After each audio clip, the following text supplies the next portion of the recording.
نظم کی صورت میں لکھا گیا ایک منظوم ڈرامہ تھا، جو کب لکھا گیا تھا؟ 1852 میں، 1850 میں، 1864 میں اور 1856 میں۔ تو 1852 کے اندر یہ اندر سبھا لکھا گیا تھا، تو یہ آپ کو دھیان میں رکھنا ہے۔ یہ منظوم ڈرامہ ہے، یہ بھی آپ کو دھیان میں رکھنا ہے، اور دکن میں لکھا گیا تھا۔ اگلا کوشچن ہے، ان میں کون سی نظم نون میم راشد کی ہے؟ بھوکا ہے، بنگل، صبا ویرا، آوارہ یا تنہائی؟ تو آپ کو دھیان میں رکھنا ہے جو نون میم راشد ہے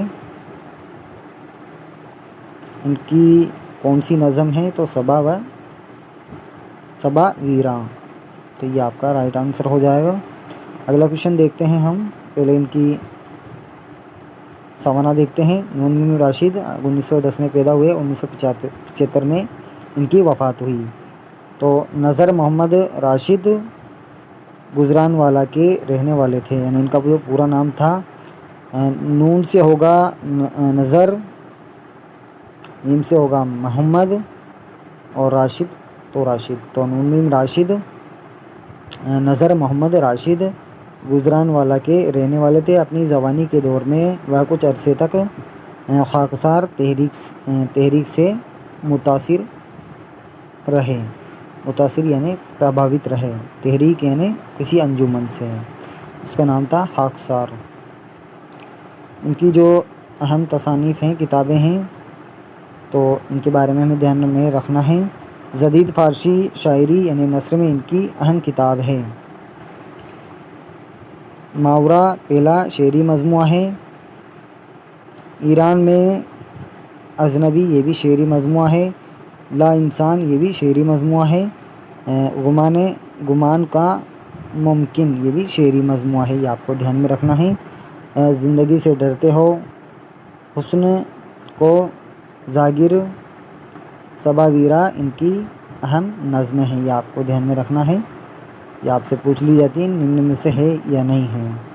اب کچھ معنی الفاظ ہے جس کا آپ کو دھیان میں رکھنا ہے۔ نارسائی کے معنی ہوتا ہے نا پہنچ پانا یا ناکامی۔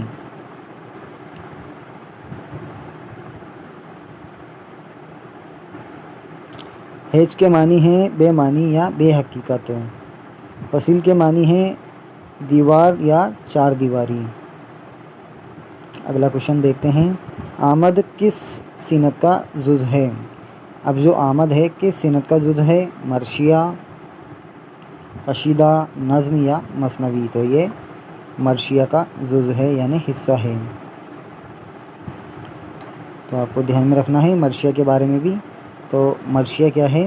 مرثیہ عربی زبان کا لفظ ہے جو رسا سے مشتق ہے، مشتق یعنی لیا گیا ہے، جس کے معنی رونے یا رلانے یا وصف میت کے ہیں، یعنی آو بقا کے ہیں، یعنی کسی کی میت پر رنج و غم کرنا۔ اور قصیدہ خوشی کے موقع پر لکھا جاتا ہے، اور مرثیہ کسی غم کے موقع پر لکھا جاتا ہے، یہ آپ کو دھیان میں رکھنا ہے۔ شاعری کی اصطلاح میں مرثیہ اس نظم کو کہا جاتا ہے جس میں کسی کی وفات پر اظہار غم کیا جائے اور اس کی اوصاف بیان کی جائے، یعنی اس کی تعریف بیان کی جائے۔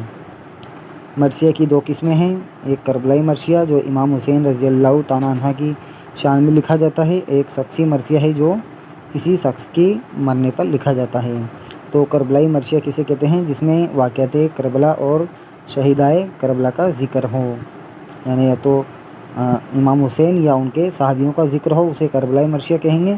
اور شخصی مرثیہ کسی بھی شخص پر لکھا جا سکتا ہے جو کسی شخص کی وفات پر لکھا گیا ہو، جیسے غالب کی وفات پر حالی کا لکھا مرثیہ، اس کا نام کیا ہے؟ یادگار غالب۔ تو حالی کے جو استاد تھے مرزا غالب تھے، یہ بھی آپ کو دھیان میں رکھنا ہے۔ تو مرثیہ کے اجزاء ترکیبی آپ کو دھیان میں رکھنا ہے، چہرہ یا تمہید، سراپا، رخصت، آمد، رزز، رزم یا میدان جنگ، شہادت اور بین۔ تو آخری بین ہوگا یا ماتم۔ مرثیہ کے اجزاء ترکیبی ہے، یہ آپ کو دھیان میں رکھنا ہے۔ مرثیہ مسدس کی حیت میں لکھا گیا جو بہت مشہور ہوا۔ اس کو مسدس کی شکل سودا نے عطا کی۔ اب مسدس کی شکل سودا نے عطا کی۔ مرثی کے اجزائے ترکیبی میر ضمیر نے عطا کیے۔ میر خالق فضی ضمیر میر انیس اور میر دبیر مرثی کے مشہور شاعر ہیں، یہ بھی آپ کو دھیان میں رکھنا ہے۔ انیس میر خالق کے بیٹے تھے، جو انیس تھے میر خالق کے بیٹے تھے، اور دبیر میر ضمیر کے شاگرد تھے، یہ بھی امپورٹنٹ پوائنٹ ہے، ایگزام میں پوچھا جاتا ہے۔ انیس کو اردو مرثیہ نگاری کا بادشاہ کہا جاتا ہے۔ انیس کو اردو مرثیہ نگاری کا بادشاہ کہا جاتا ہے۔ موازنہ انیس دبیر شبلی کی تنقیدی تصانیف ہے۔ جو شبلی نعمانی ہیں ان کی تنقیدی جو کتاب ہے موازنہ انیس و دبیر۔ تنقید کے معنی ہوتے ہیں کسی کی اچھائی برائی کو بیان کرنا، تو انہوں نے موازنہ انیس اور دبیر کی اچھائی اور برائی کو بیان کیا تھا۔ انیس اور دبیر کا دور اردو مرثیہ کا سنہرا دور کہلاتا ہے۔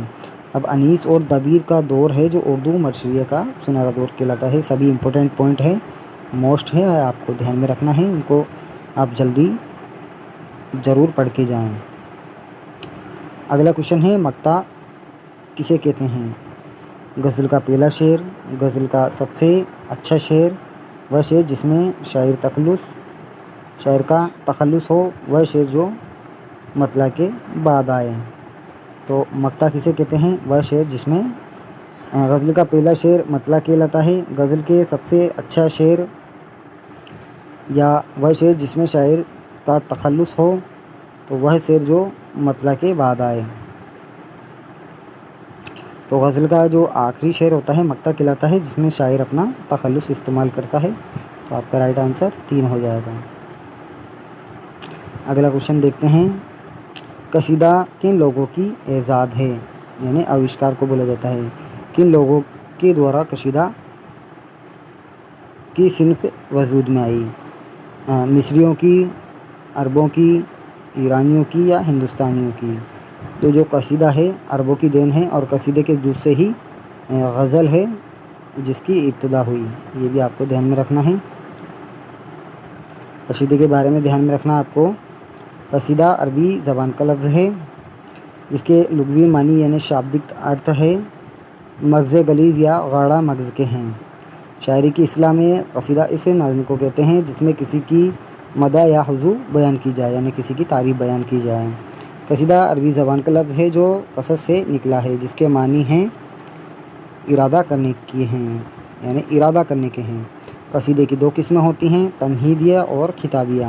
تمہیدیہ قصیدے میں شاعر ممدوح کی تعریف سے تذبیب اور گریز کے اشعار پیش کرتا ہے، اور خطابیہ میں شاعر سیدھے ہی ممدوح کی تعریف بیان کرنا شروع کر دیتا ہے، یعنی تمہید اور گریز پیش نہیں کرتا، ڈائریکٹ تعریف بیان کرتا ہے۔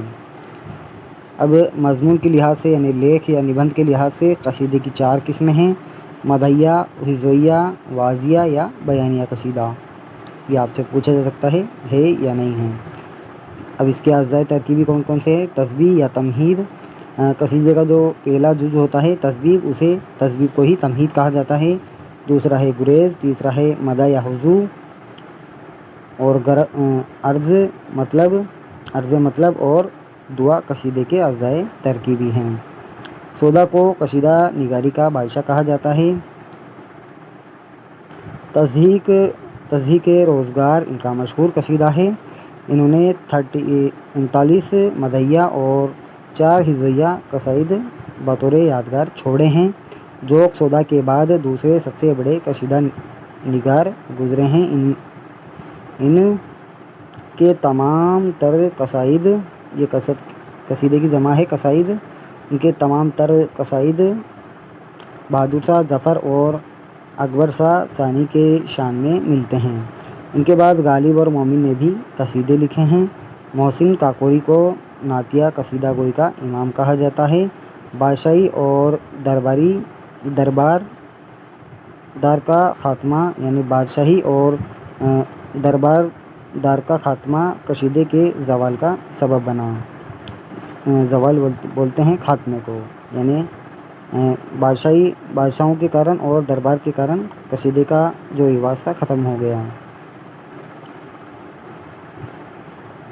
اگلا کوشچن ہے ذوق کا پورا نام کیا تھا؟ شیخ امام بخش، شیخ محمد ابراہیم، شیخ ابراہیم محمد یا محمد ابراہیم شیخ؟ تو ان کا ذوق کا پورا نام کیا تھا؟ تو شیخ محمد ابراہیم۔ تو یہ آپ کا رائٹ آنسر ہو جائے گا۔ اس کی ویاخیا بھی ہم دیکھتے ہیں شیخ ابراہیم ذوق کی۔ شیخ محمد ابراہیم ذوق 1789 میں پیدا ہوئے اور 1854 میں ان کی وفات ہوئی۔ ذوق کا اصل نام شیخ محمد ابراہیم تھا۔ وہ 1789 میں دہلی میں پیدا ہوئے اور 1854 میں دہلی میں وفات ہوئی۔ تو شیخ محمد ابراہیم ذوق ہے جو دہلی میں ہی پیدا ہوئے اور دہلی میں ہی وفات پائی۔ آپ سے پوچھا جاتا ہے کون شاعر ہے جو دہلی میں ہی پیدا ہوا اور دہلی میں ہی اس کی وفات ہوئی؟ تو شیخ محمد ابراہیم ذوق کا آپ کا نام بتانا ہے۔ دہلی میں ہی ان کا انتقال ہوا۔ سودا کے بعد قصیدہ نگاری میں ان کا دوسرا مقام ہے، یہ بھی آپ کو دھیان میں رکھنا ہے۔ تو شاہ نصیر الدین یہ ذوق کے استاد تھے۔ تو ذوق کے استاد کون تھے؟ شاہ نصیر الدین تھے۔ بہادر شاہ ظفر ذوق کے شاگرد تھے۔ تو ملک الشعراء بہادر شاہ ظفر کے ذریعے ذوق کو دیا گیا خطاب ہے۔ ملک الشعراء جو خطاب ہے بہادر شاہ کے ذریعے ذوق کو دیا گیا تھا۔ خاقان ہند ہے جو بہادر شاہ ظفر کے ذریعے ذوق کو دیا گیا خطاب ہے۔ تو خاقان ہند اور ملک الشعراء یہ دو خطاب شیخ محمد ابراہیم ذوق کو دیے گئے تھے۔ اب ان کی جو اہم غزلیں ہیں ان کے بارے میں آپ کو دھیان میں رکھنا ہے۔ لائی حیات آئے قضا لے چلی چلیں۔ تو قضا کے معنی ہوتے ہیں دوستوں موت۔ لائی حیات یعنی زندگی۔ لائی حیات آئے قضا لے چلی چلیں، اپنی خوشی نہ آئے نہ اپنی خوشی چلے۔ تو یہ ذوق کی غزل ہیں۔ وقت پیری شباب کی باتیں ایسی ہیں جیسی خواب کی باتیں۔ تو یہ بھی ان کا دوسری غزل کا شعر ہے۔ تو اس کے معنی بھی ہمیں دھیان میں رکھنا ہے۔ قضا کے معنی ہے موت، عمر خضر کے معنی ہے مراد لمبی عمر، بدقمار کے معنی ہے ناکام یا زواری، خرد کے معنی ہے عقل، اور مرگ کے معنی ہے موت، اور قضا کے معنی بھی موت ہوتے ہیں۔ تو آپ کو دھیان میں رکھنا ہے۔ تو دوستو یہ تھی آج کی ویڈیو، آپ کو کیسی لگی کمنٹ ضرور کریں۔ دوستو اگلی ویڈیو میں ہم اور ٹیوشن ہیں جو لے کے آئیں گے۔ ساتھیوں آپ چینل پر نئے ہیں تو چینل کو لائک کمنٹ شیئر ضرور کریں، اور اس کا ٹیوشنوں کا لیول بھی بڑھائیں گے۔ جیسے جیسے ایگزام آئے گا ان 10 کوشچنوں کو آپ اچھے سے پڑھیں جس سے آپ کی تیاری مضبوط ہوگی۔ انہی میں سے کوشچن آئیں گے، بہت اچھی طرح سے ہم نے ان کو بنایا ہے۔ تو ساتھیوں ملتے ہیں اگلی ویڈیو میں، تب تک کے لیے بائے، بہت بہت شکریہ۔